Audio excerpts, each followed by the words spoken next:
On episode 501 of the 40 Plus Fitness Podcast, we meet Chuck Rose and discuss his book, Customize Yourself Nutrition, and what I learned from my 110-year-old mother.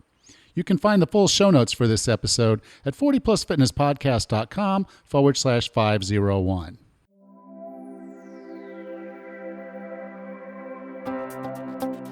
Have you decided you're ready to make a change? To reclaim your health and fitness? The 40 Plus Fitness Podcast is here for you. I'm your host, Alan Meisner. I'm an NSAM certified personal trainer with a specialization in corrective exercise and fitness nutrition. Let me be your coach as you find your way on your health and fitness journey. All right, let's go. This episode of the 40 Plus Fitness Podcast is sponsored by Haka Life Nutrition, the maker of GLX-3. I am really glad to have Haka Life Nutrition as a sponsor. Omega-3 is one of the few supplements I take regularly. But even with years of experience and having interviewed hundreds of experts in the health and fitness field, I have struggled to find a great solution until now. We all know farm-raised meat doesn't give us the right balance of omega-3 to omega-6, and that omega-3 helps reduce inflammation, which reduces joint pain and is heart healthy. Getting enough omega-3 isn't as straightforward as it should be. From the mercury in the fish to poor production controls, it's really hard to find a high-quality product that gives you what you're after. That is until GLX-3. Made from green-lipped mussels from New Zealand, this is the only natural source of ETA. I'm not even going to try to pronounce the full name. This version of omega-3 is particularly effective at reducing inflammation and therefore reducing joint pain. That's why my wife is taking it now. I take it for heart health. Go to hakalife.com/40 plus and use the discount code 40 plus to get a buy one, get one free deal on your first order, which gives you a 2-month starter supply. GLX-3 is my go-to omega-3 supplement going forward. It can be yours too by going to hakalife.com/40 plus and be sure to use the discount code 40 plus for the BOGO deal. Hey Raz, how are things?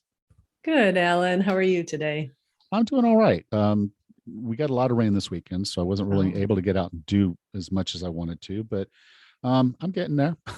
Good. It's a very rainy time, and then Yeah. I'm getting prepared for my vacation.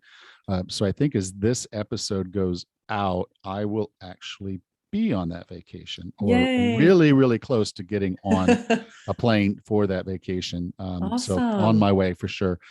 So I am going to take a week off, and the only work I'm going to do during that week is going to relate to taking care of my clients. Mhm. Existing clients. I've kind of let that roll down a little bit. And then, so if you're listening to this, right now I'm not taking new clients, and I won't be taking new clients for a little while. But I will be starting back up with the training in October. So look for something coming out in a few weeks, probably once I get back or get my feet under me as we're traveling around the US. I'll start putting together when I actually want to come back to work. Isn't that a nice feeling? Yeah. And then when Tammy and I get back in October, I'm going to be launching this. I'm also I'm thinking I might start seeing if there's some interest on personal training in person, some small group stuff, maybe in focus here. And then of course, Tammy's doing the bed and breakfast. So she'll be opening up the bed and breakfast, and I'll be doing these things. So October will be a really busy month for both of us, but I'm gonna down shift and really downshift for the first week. I'm just turn the car off and just throw the keys away. Nice. That sounds wonderful. You got to do that every now and then. That sounds great.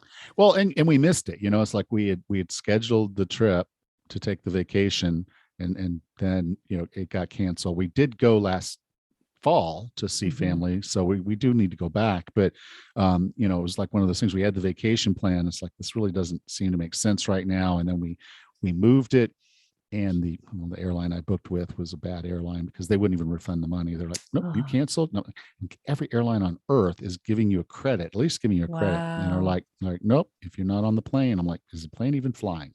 Right. Anyway, so a whole other story, but anyway, it was just one of those things where this is a timeshare, and every year I build up a week, and it's just kind of one of those.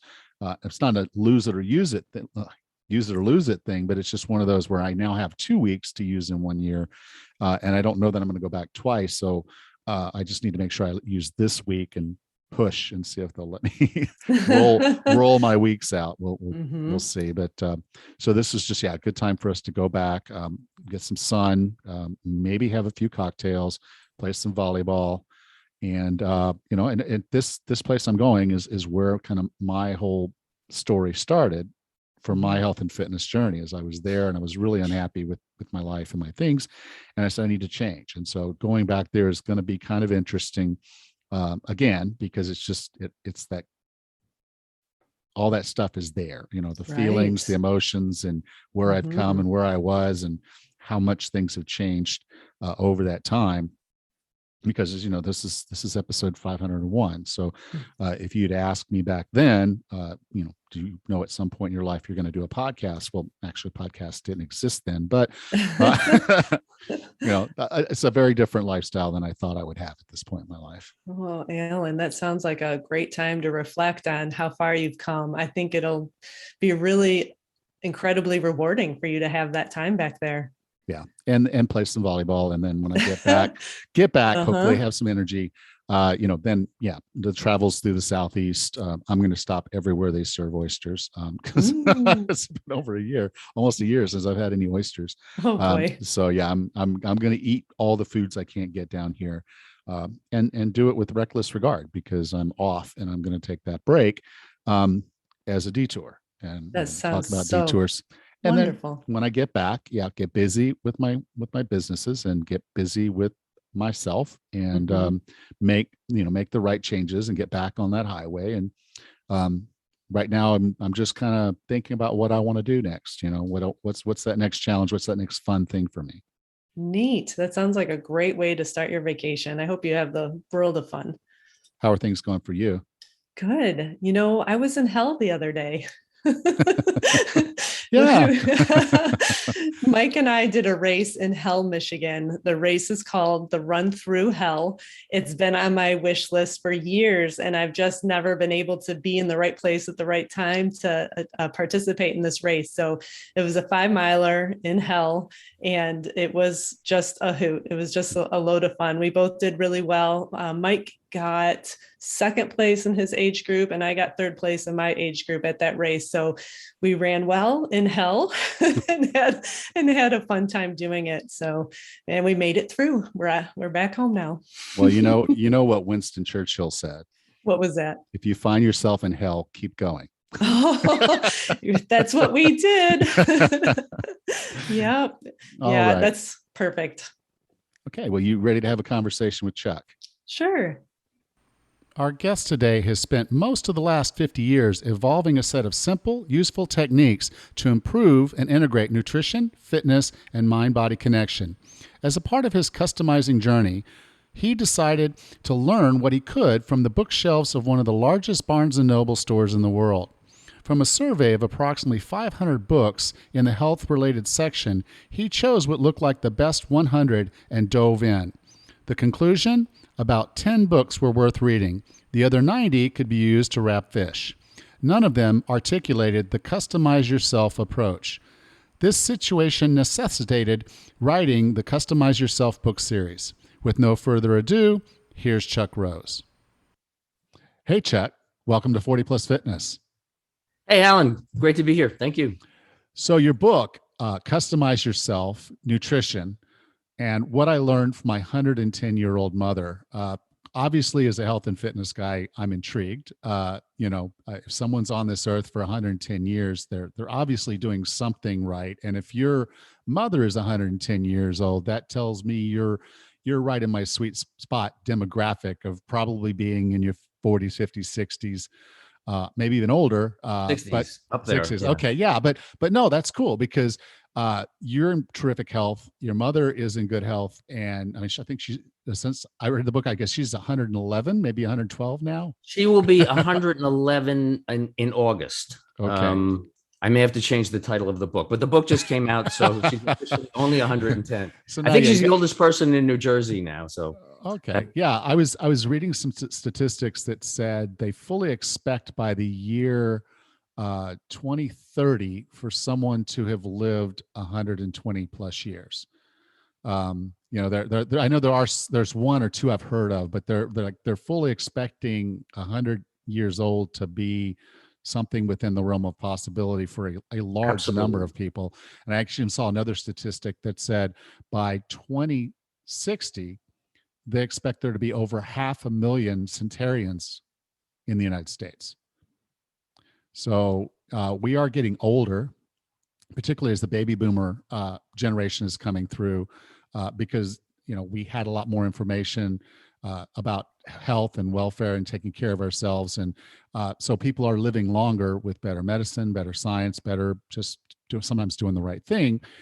But there's a large percentage of us that are not. Obesity and overweight, we're talking astronomical numbers, and that's getting bigger too, which is kind of frightening. Your book, though, goes through a kind of a process of saying, okay, if I want to reinvent myself, uh, my path is not everybody else's path. I get to choose my own path. Ergo, the title, Customize Yourself. Yes, absolutely.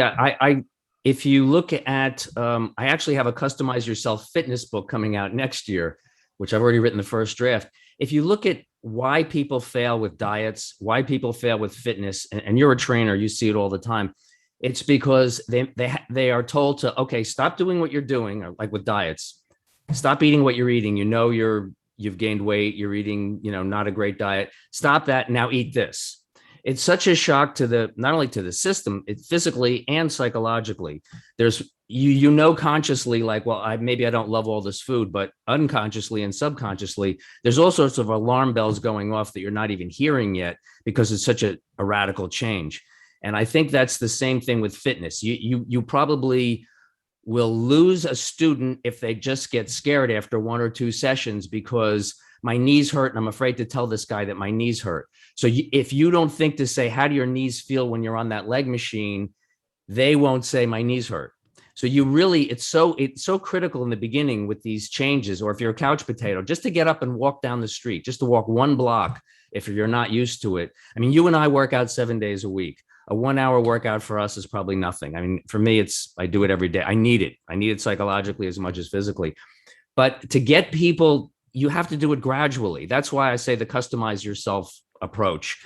And I found that when I was, reading and looking for things to educate myself with, I found everything I found was like either a radical approach or a horrible approach. There was no like gradually do this one step at a time thing. And I think you'll find that your best students, your most loyal students, are the ones that you break in slowly. If you try to do it too fast, I've watched for over 30 years. I'm going to be 69 years old this week. I've been in gyms for 40 years. I have watched in gyms in Los Angeles, New Jersey, Florida. I was a total gym rat until the pandemic hit. I've watched trainers work with first-time clients, and what they do usually is the same thing with each first-time client, which is absolutely wrong because they're not all the same. And they literally scare their clients away because, they don't say, hey, you're scaring me away, but you can see it in their eyes, like, I'm not comfortable doing this. And it's like, how do you get comfortable? You have to customize. And so I have this very simple approach that I've been using for myself for 50 years. So I went to look for that approach in books and I couldn't find it. So that's why I wrote the book. Yeah. I think, you see it a lot in the fitness industry. You see it a lot in nutrition too, but it's just not as visible because someone will come on a website and say, okay, or, on Facebook, and they'll say, I'm going to change my entire diet and I'm going to go carnivore. Right. And I want to lose, I know all these guys, I see all these success stories of people that went carnivore. And so they're asking, well, is ketchup carnivore? And, everybody on the group's like, no. But, I think what happens is people get excited and they want to do something extreme for themselves, and they want to do it all, and they want to do it all now.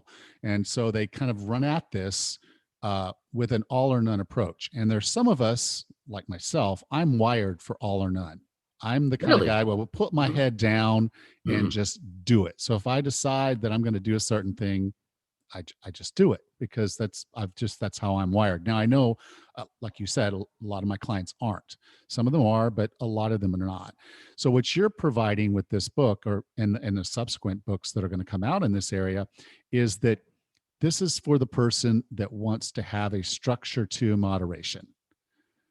So it's not an if or this and get away from that or thing. It's all okay.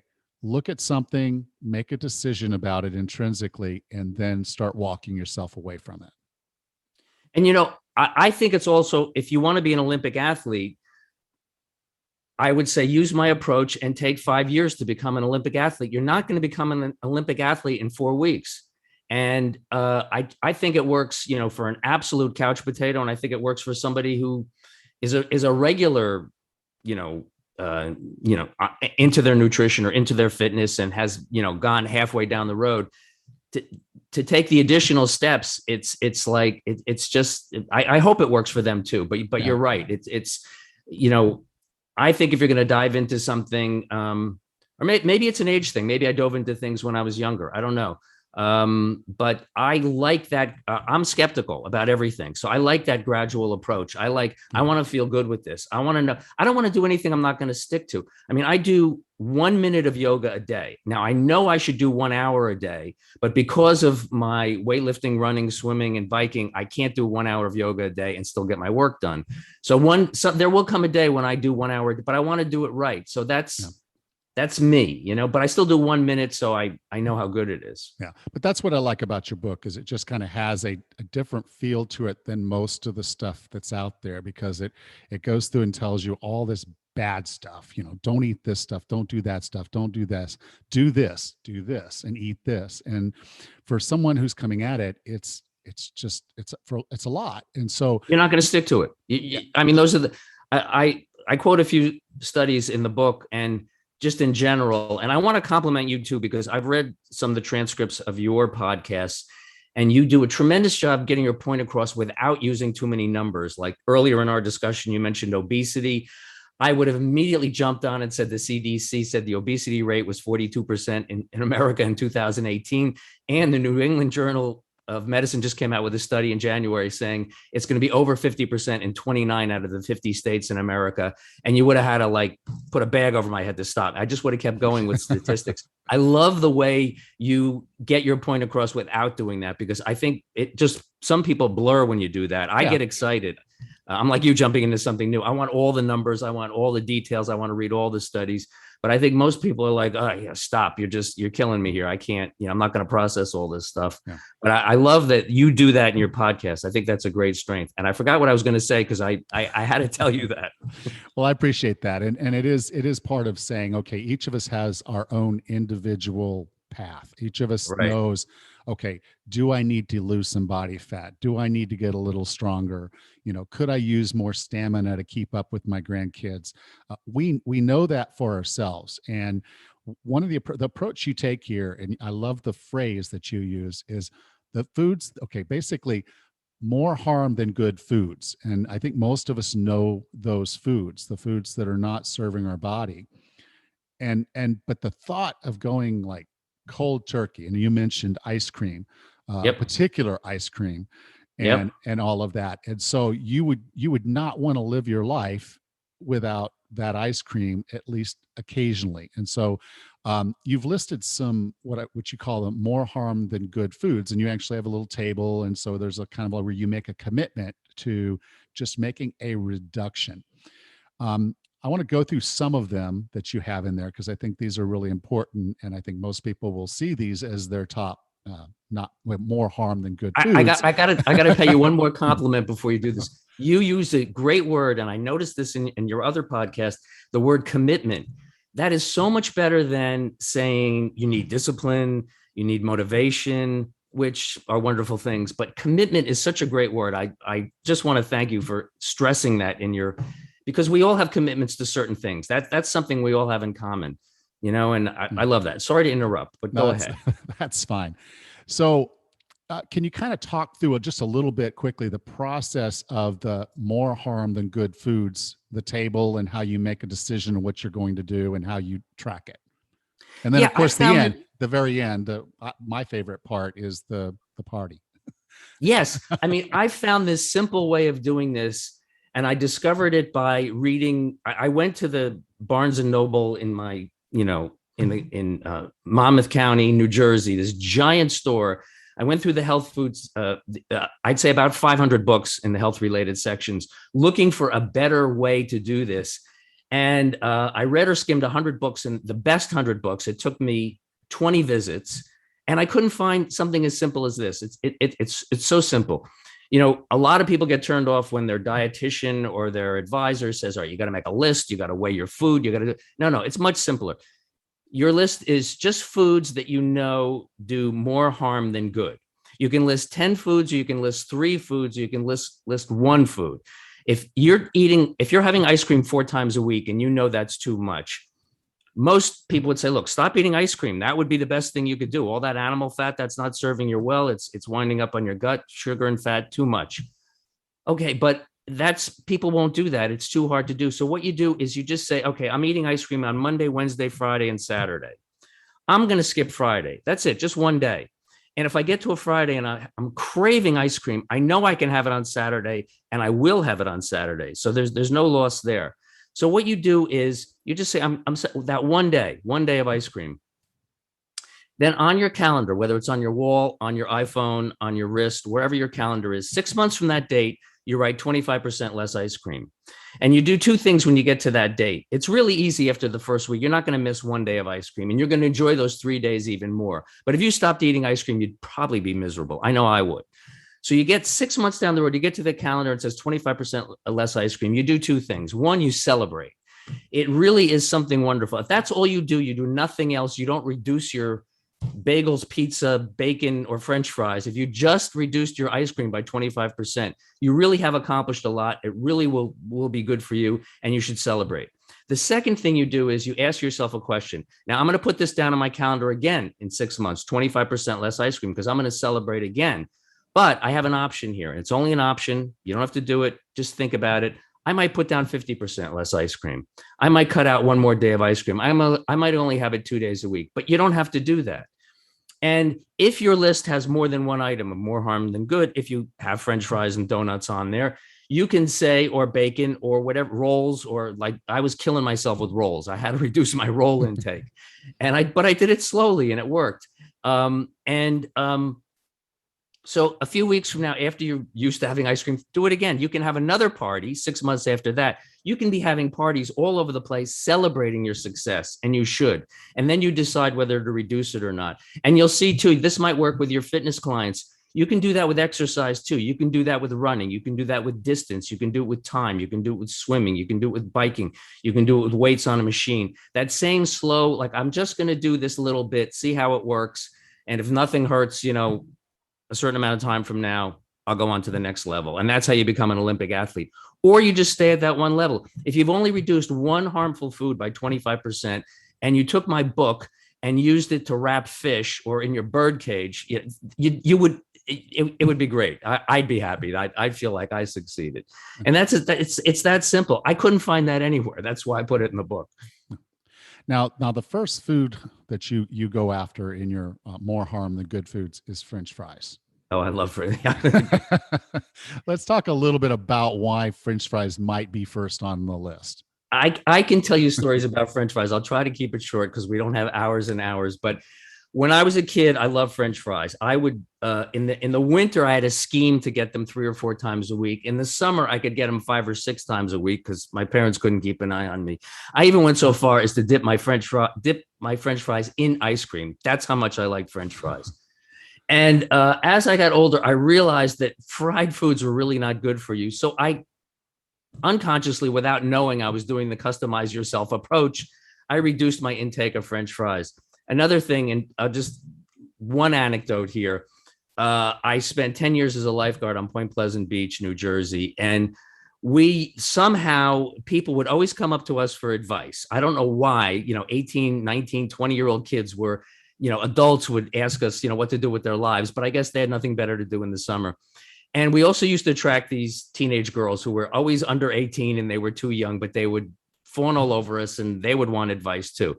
So the one line we came up with, which seemed to stick, and I don't know who said it, it was an anonymous lifeguard, was this was our advice to these girls: stay away from French fries and married guys. That was the best thing we could come up with.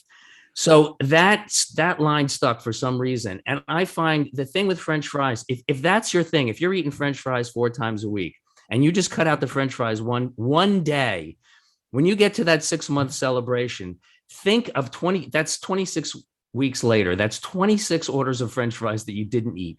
Think of that mountain of 24 that giant hunk of French fries that's not on your gut, that's not on your butt, it's not on your thighs. It's there on the floor because you didn't eat it. And you really can celebrate. And then 6 months later, you'll have another mountain of 26 orders of French fries, or you'll have 72 because you went to 50%, which is optional.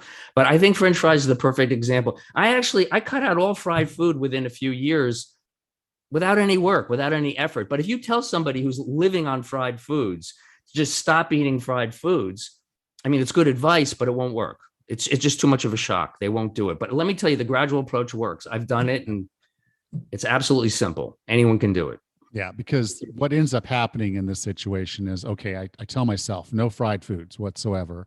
And then I go to a family reunion, or I go to a football game, or I go to something, and invariably I smell it, I see it, I want it, I eat it, and then I eat more of it. And then the next day I'm back at a fast food restaurant eating more fries, and I'm frying food at home, healthier, right?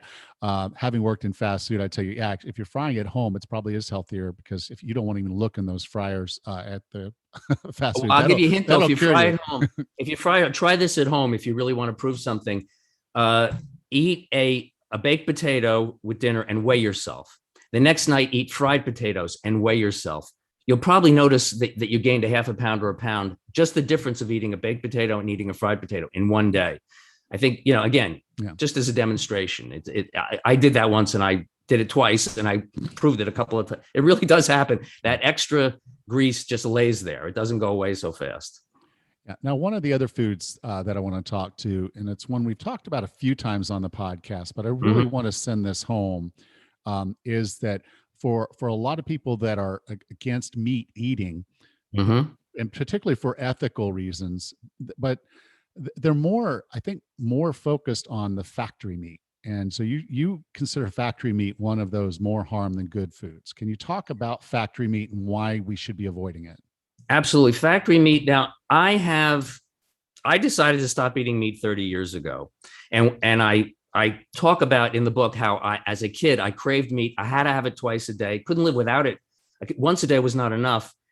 And somehow I figured out step by step that, all the problems, heart disease, cholesterol, and now all the environmental factors involved. And then, I stopped eating meat a long time ago, but what we know about factory meat now, factory meat is toxic.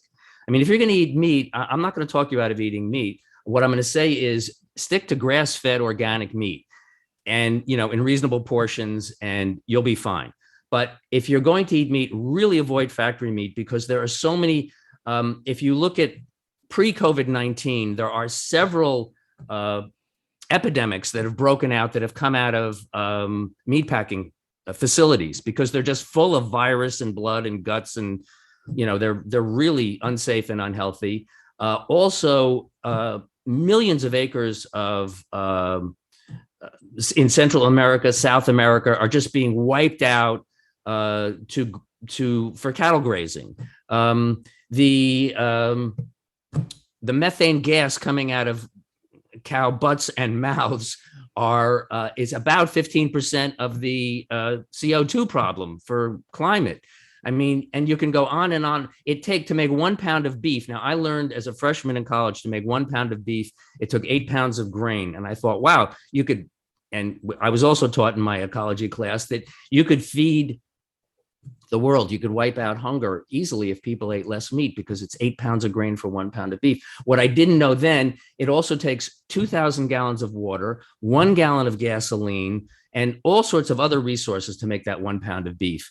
So at the rate we're going, we will literally kill humanity with beef production in, I don't know how many years, but at the rate we're going, a couple of decades or 50 years, something like that, we really have to cut down to save the planet, besides saving your heart, your arteries, and a few other things. So there's just so many reasons why factory meat is, and I'm forgetting half of them. I mean, I go through it in the book.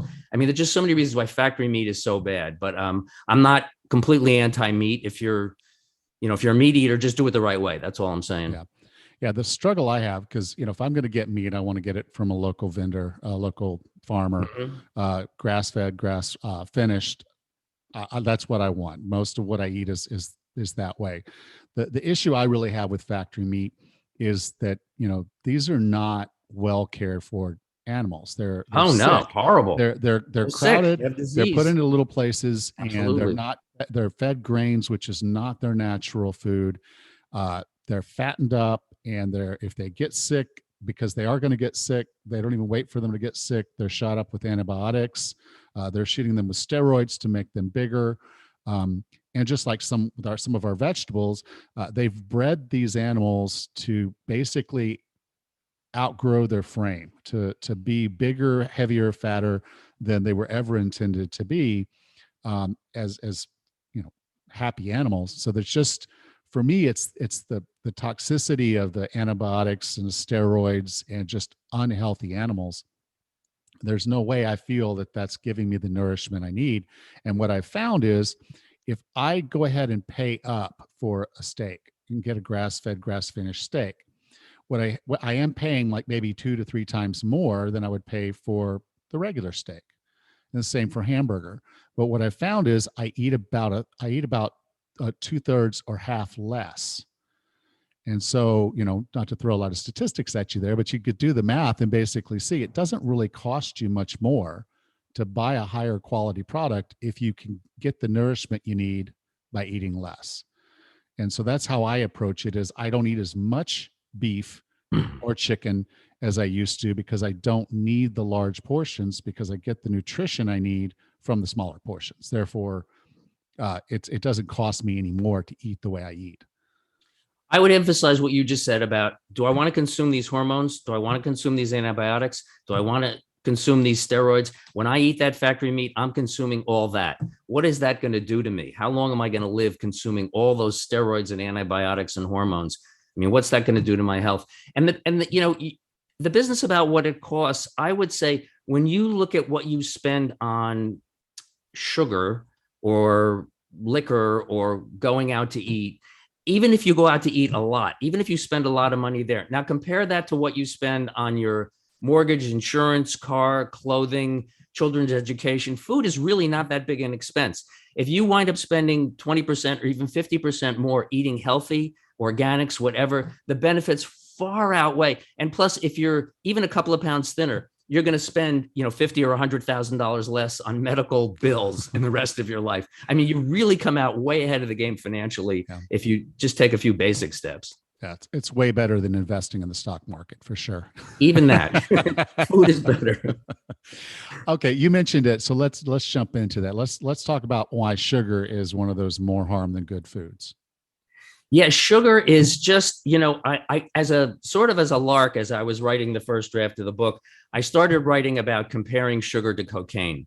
And I thought, well, I'll just do this for fun. And then I started looking at the pharmacology of sugar and the pharmacology of cocaine and the business of sugar and the business of cocaine. And it became a couple of short chapters in the book, because it's amazing when you compare sugar to cocaine, how much they have in common. And the biggest difference, I'll just give you the bottom line. The biggest difference between sugar and cocaine is sugar is cheap and legal, and cocaine is expensive and illegal. You really should cut down on your sugar. I mean, it's just, that's the reason why you're overweight. That's the reason why you're buying these expensive food products instead of food, which is, and again, make that distinction. Always try to buy food, not food products. We could talk about labels for a while. If something doesn't have a label, you're better off with it than if you don't have to read the label. But sugar is just, it's I read a thing today. I was reading I went to USC and I was reading this USC science article, and it said that American diet is made up of 16% sugar. I didn't even know that. I thought it was much lower than that. The average American, their diet is 16% sugar. It's really easy to cut that in half, and it will make such a drastic change in your life. You'll be thinner. You'll be more vital. Your brain will work better. Everything. If you have cancer, it won't explode as fast. I mean, there's so many reasons to cut down on your sugar. And it's really not that hard to cut it in half, but certainly 16%. I was shocked when I read that. I just found that out today. Yeah, no, with my clients, when I start working with them and I have them, chart their nutrition and we start that conversation, many of them are just shocked with how much sugar they actually eat because they don't feel like they're eating a lot of sweets. They feel like they're just eating what they've always eaten, regular food. But unfortunately, the food companies, they love making us eat more. They love keeping us addicted. They make money off it. The more sugar, the more they sell. Exactly. People buy the sweet stuff. I put more sugar in it. They buy the sweeter stuff, Right. And so the best way for someone to know how much sugar's in their food, if it's in a box, bag, can, or jar, is to read the label. Absolutely. So talk to us a little bit about reading labels, what we should be looking for, and how we'll know we're getting good stuff versus stuff we don't necessarily want to eat. Absolutely. I found out the problem with reading labels when I happened to mention to a few people, well, just read the label. And people I know with college degrees were yelling in my face, how dare you tell me to read a label? I'm a busy person. I don't have time to read labels. Well, you don't have to go in the store and read every label in the store. Just read one label each time you go in. Pick up something you're going to buy. Just read that label, and I'll make it even easier for you. Don't read the whole label. Don't read anything on the label but the ingredients. Don't read the endorsements. Don't read how good you'll feel. Don't read how long they've been in business. Don't just that one little square or rectangle that's white with black printing in it that says ingredients. Just look at that. It'll take you 20 seconds. You will be shocked how much sugar is in everything you're buying. And you can easily, there's something probably right next to it that has half the sugar that you'll be just as happy with. And the most shocking example is this giant supermarket that I go to that shall remain nameless because I'm hoping to work with them from the inside. They have built up this huge natural food section, the likes of which few supermarkets, except the really expensive, like Wegmans, and they have it. But they have this huge section, and they have like a whole aisle of boxed cereals and packaged cereals. And I started reading the labels on those. I could not find a single item in there that had less than 6% sugar. And most had 8 or 10% sugar. And this is in the health foods aisle. And Cheerios and cornflakes in the other side of the supermarket have less sugar than these so-called natural foods. I mean, it's just shocking how much even the natural foods industry is packing their stuff with sugar. And they may call it cane sugar. They may call it brown sugar. They may call it maltodextrin. There's 1,000 names for sugar. And I got 50 of them in the book. I mean, they're just fructose, it's, that you look for corn syrup. Okay. That's bad, but even the fructose that's in fruit, it's sugar. I mean, you add all that up, it adds to your sugar. It's just shocking how much there is. So if you're a little bit aware of it, you can cut way down on it with very little effort. You can find substitutes that you like, that you're happy with, and it really will change your life. I mean, it's such a huge, huge thing. Yeah, just swapping one or two things can drop your sugar dramatically. And but the only way you know that is to look at the label and see, because we've lost that capacity to taste a lot of this sugar because we're eating so much of it. And then as a result, it doesn't taste sweet, but there's quite a bit in there. And you know what? When you cut down on sugar, you'll be amazed. Other foods start tasting better because you can taste them. Your taste buds adjust. All right. Which leads me to my next item on the agenda. Vegetables and fish. They're two of my favorites. Absolutely. I try to have fish 2 or 3 times a week. I have vegetables every single day. They make up most of my dinner plate. And I eat low carb. So, a lot of people think, okay, we're all just meat eaters and we don't actually eat healthy foods. It's not true. You can eat healthy any way of eating you want to eat. But I would say that most of us are not getting enough vegetables and fish. Absolutely. I mean, I hate to admit it, but I eat fish 5 or 6 times a week. And the reason I say I hate to admit it, because there's a lot of issues with plastic in the ocean now, and I'm working on projects to, help out a little bit, just do whatever I can. But if you eat organic fish or small fish, I eat sardines once a week, not because I like them, but because they're a small fish. And the bigger fish, I really try to avoid tuna, although there's a couple of tuna companies that only sell small tunas, which have less mercury and chromium and everything else, and aluminum and zinc and everything.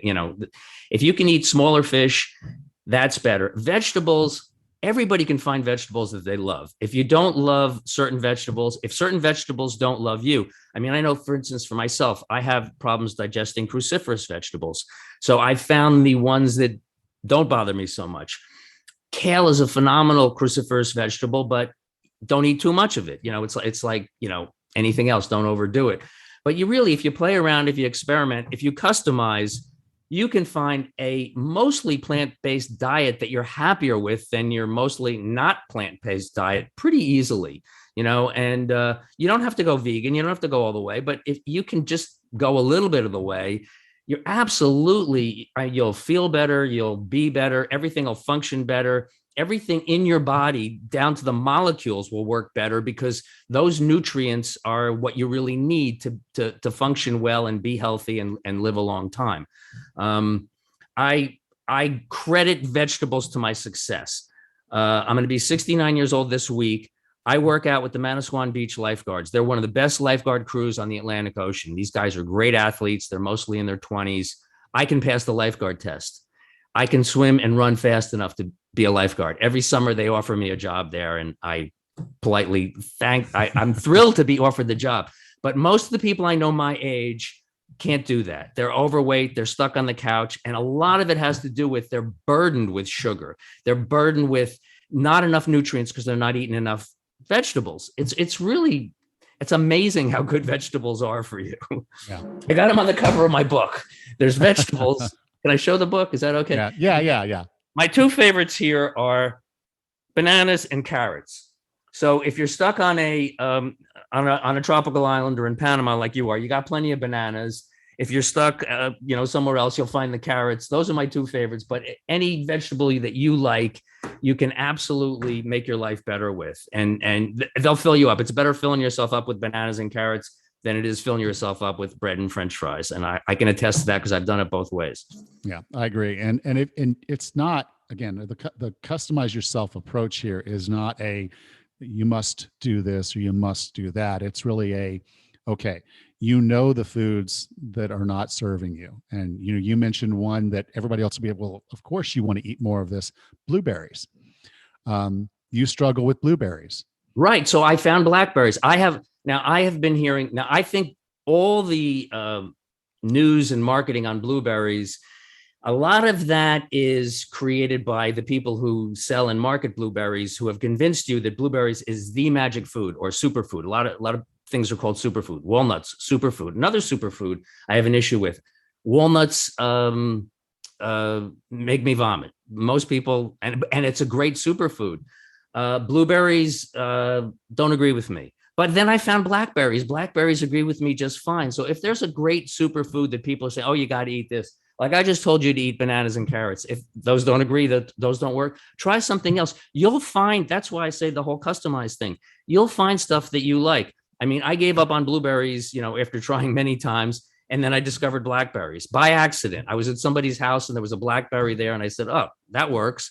Now I buy blackberries every week, but I buy organic blackberries. The thing with berries is the pesticides stick to the berries. So I know it's $1 or $2 more, but really if you're going to spend anything on organic food, do it for the berries, the strawberries, the raspberries, blackberries, blueberries, whatever berry you're into, find one or two you like. And I really urge, especially organic there, because the pesticide problem is great with that. But it's the same thing with, like, I've gotten way into nuts and seeds. And as a kid and a young adult, I hardly ever had nuts and seeds. I didn't realize how much I even liked them, how good they are for you. And again, find the nuts and seeds that work for you. Walnuts didn't work for me. So I go to cashews. I go to pistachios. I go to almonds. I mean, it again, customize, find out, try different things. You'll find stuff that you love. It works like magic. Yeah, I was very fortunate. My mother would fill our Christmas stocking with nuts so that she didn't have to give us as much candy. And so, but I fell in love with Brazil nuts as a kid. And so I'm very much a rabid nut eater. Selenium. Don't go Yeah. overboard. Yeah. Good for you, but I heavy know, in fat. I know. But I love them. And so, yeah, I don't go overboard on them, but I do have them from time to time. And I eat one a week. That's okay. how much selenium, but I could eat 10 a day. I mean, they're great. I love They are them. great. They are Yeah. great. So, Chuck, I define wellness as being the healthiest, fittest, and happiest you can be. What are 3 strategies or tactics to get and stay well? Well, you know what? I knew you were going to ask me that. So I wrote down a few things. One is what we talked about. It's slow and steady wins the game. It's the gradual approach. I mean, we really went over that. Most of these things, I just, I know you love to jump into things. I don't want to dissuade you of that, but I have just observed in the gym, in life, with food, with weight issues, with weight control, that if you take this gradual approach, that's the one I advocate. And the way I would describe it is, think evolution, not revolution. Think that you're going to evolve. I mean, revolution is sexy and dramatic, but you can also get shot between the eyes and it's over like that. But evolution, it really is why we are still here on this planet. So that's what I urge. The other thing I've noticed is, I call the book Customize Yourself, but I could also call it Customize for Yourself, because I have run into a lot of people, especially older women in their 40s and 50s, who are having weight issues. They sort of know that as you get older, your metabolism slows down and you gain weight. And that is the fact. I mean, you really have to, it doesn't take much. You can exercise 10 extra minutes a day and not gain that pound a year that you don't even notice as you're getting older, past the age of 30. But what I've noticed is a big problem is they'll go home to their mother or their grandmother or their spouse or their group of friends or their roommate or whoever with a different way of eating. And they're like, oh no, don't do that. This is, my grandmother taught me how to make this bread, or taught me how to make this stew, or whatever. It's like, it's wrong if you change the way you eat, because our family has proven this is the right way. And there's a lot of people who are like, oh God, I'll feel guilty if I don't eat my mother's home cooked baked bread or whatever it is. You really have to get over that. You don't have to proselytize. You don't have to tell your mother she can't eat her bread, but you really have to think about it for yourself. And that's something I've noticed it, and be grateful for it, because you have something that will help you to get older and be healthy and and be vital and not deteriorate like everybody else. So I proselytize, you proselytize, we're allowed to, but to everybody else, I just don't let somebody lay a guilt trip on you, like, oh, don't do that because the family doesn't do that or something like that. And the third thing I would say is, don't rely on food to make you happy. A lot of people are literally ingrained with it's very simple. Everybody's heard this before. Don't live to eat. People live to eat, don't live to eat to live. First time I heard that, it just, a light bulb went off over my head. Well, that's really easy. I can do that.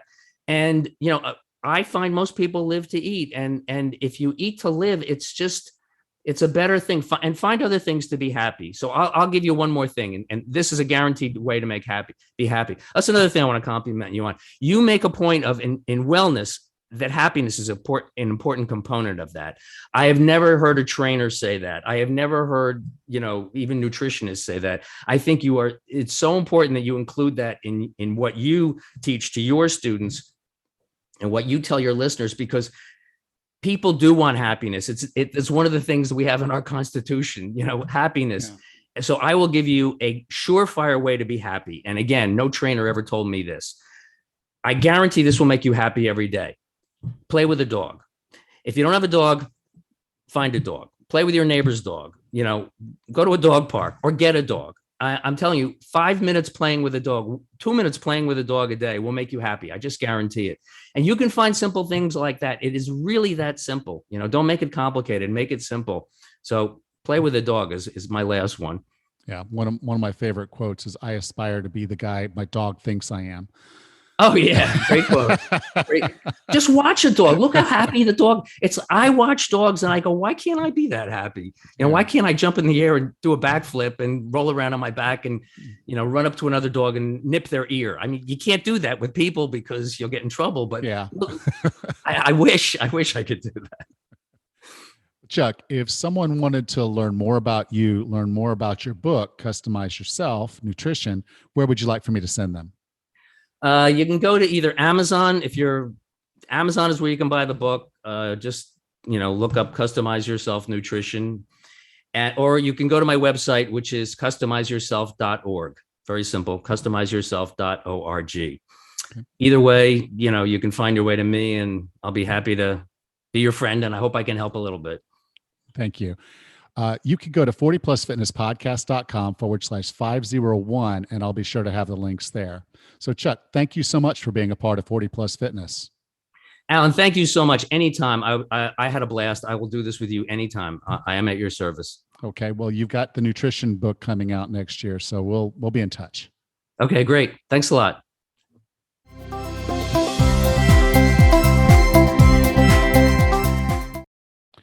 Welcome back, Raz.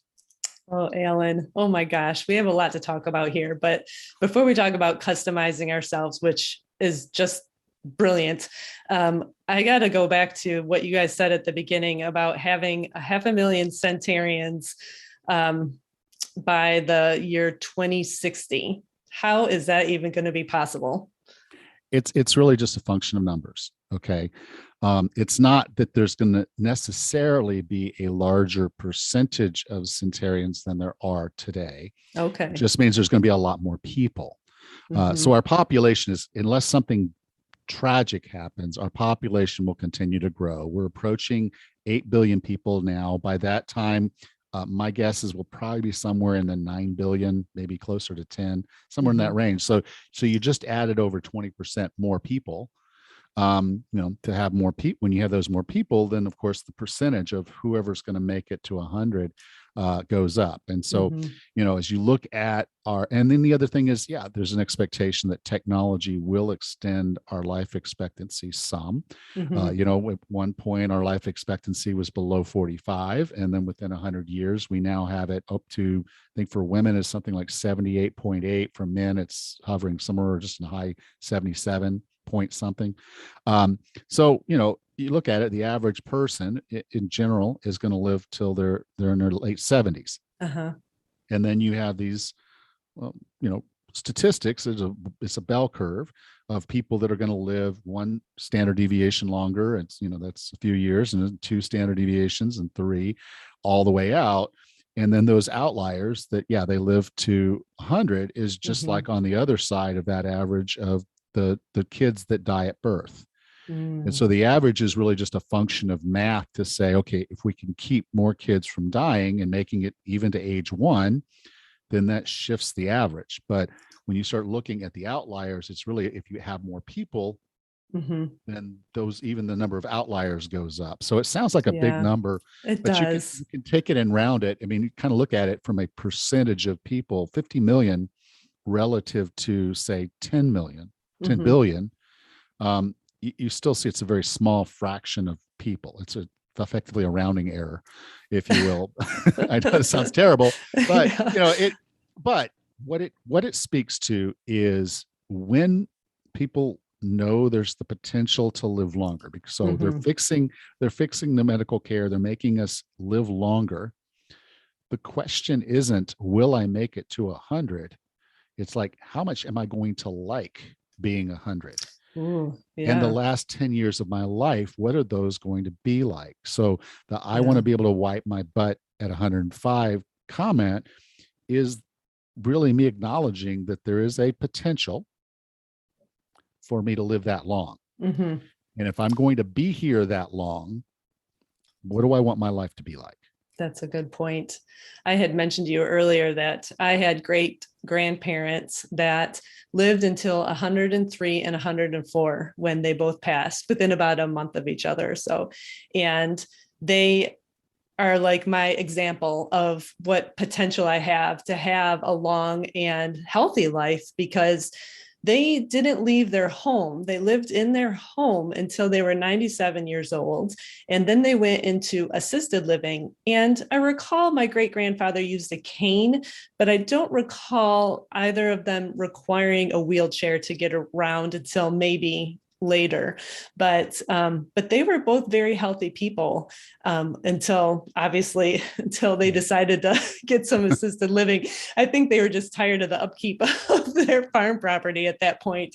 And yeah, God bless them, they deserve to relax a little at that point. But yeah, I've always had that example in my life, and my grandparents did live into their 80s and 90s, so I do have some, not quite centenarians, but close, and they all lived very long and very healthy lives. And I think besides the genetics, their lifestyle kind of rubbed off on me, so that's probably why I'm as healthy as I am.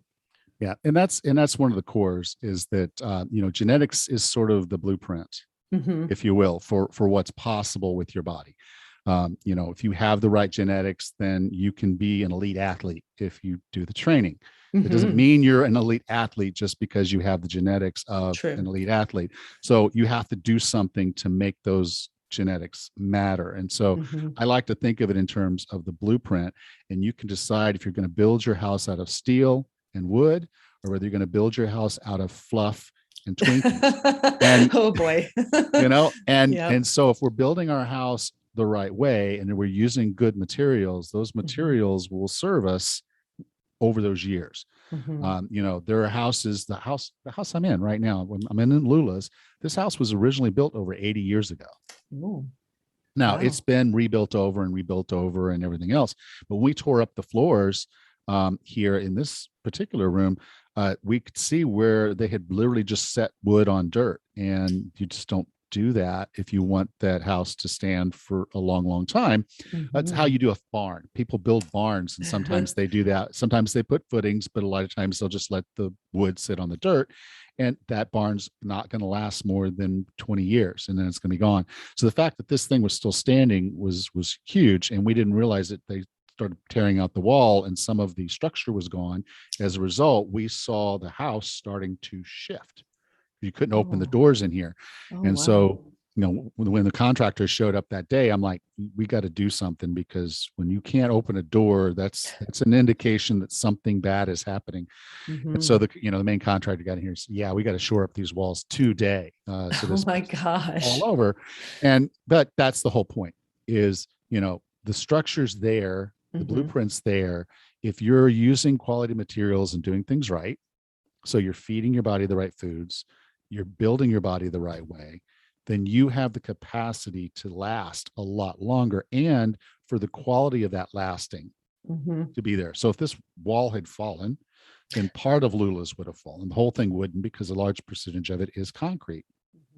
But we would have this caved inside of the house. And it's kind of the same thing. It's like, if you're not taking care of yourself and you have a stroke or a heart attack, you have to have bypass surgery or stents put in.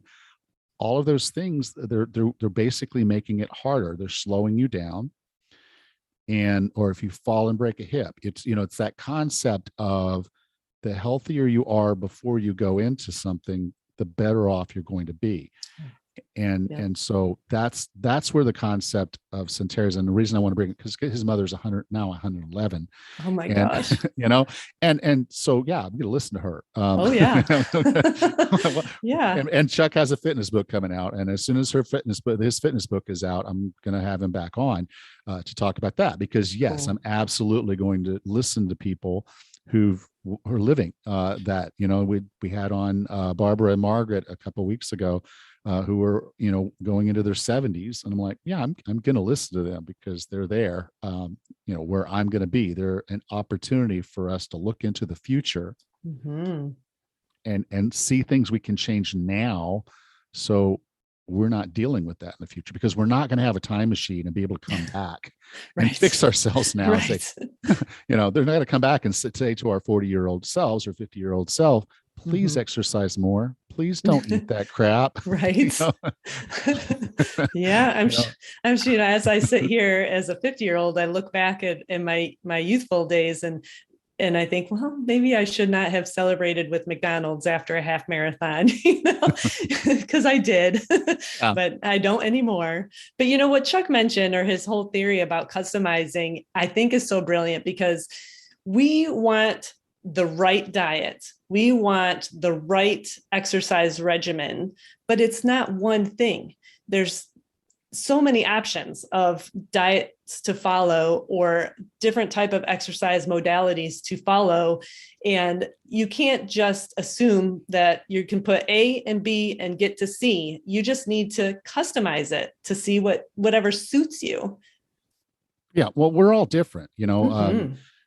Chuck was really good. And we talked about this on the episode of moderation, where he will set a goal for himself to cut back on one of his more harm than good foods, Mm-hmm.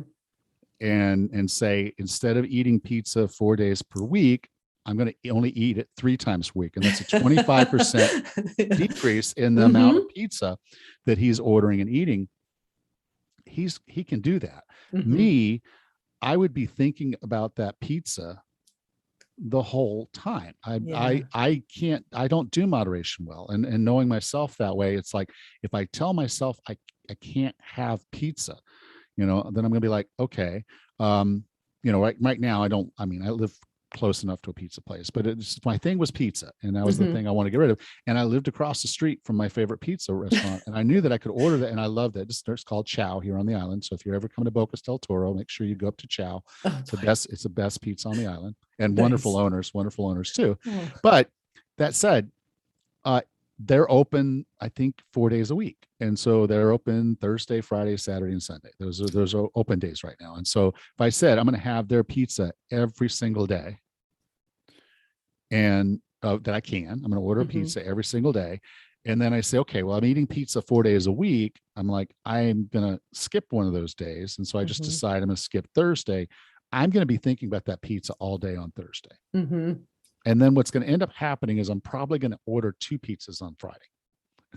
That's just my mindset. It's like, oh, I love this pizza, and I'll have some for breakfast and I'll have some for lunch. Whereas I normally wouldn't have done that. I normally would order my one pizza. I would have eaten about half of it. And then yes, for breakfast the next day, I would have eaten the rest of it. But sneaky. That was just my approach if I were eating pizza every day. And so, it's good that Chow is a good, probably about good, let's say 3.5, 4 miles from here. So not someplace I walk to every day to have pizza. But I only say that because everybody's different. Right. And the foods that your body is going to naturally love is a little different. But what we do know, and is that there are those more harm than good foods. They're the processed meats, they're the fast food, they're the sugar, they're the French fries.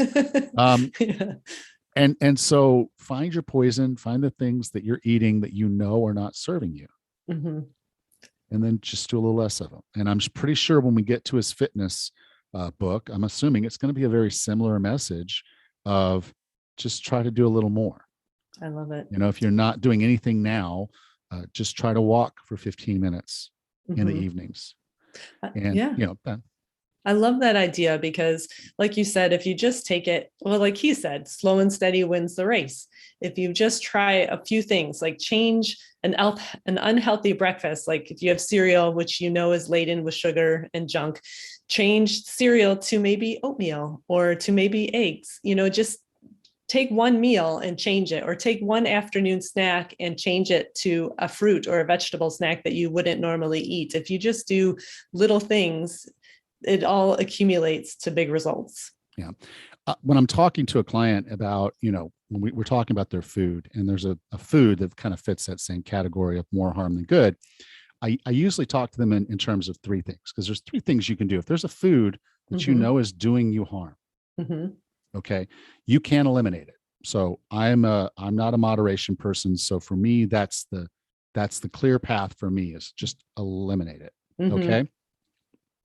For a lot of people, that's not something they can do.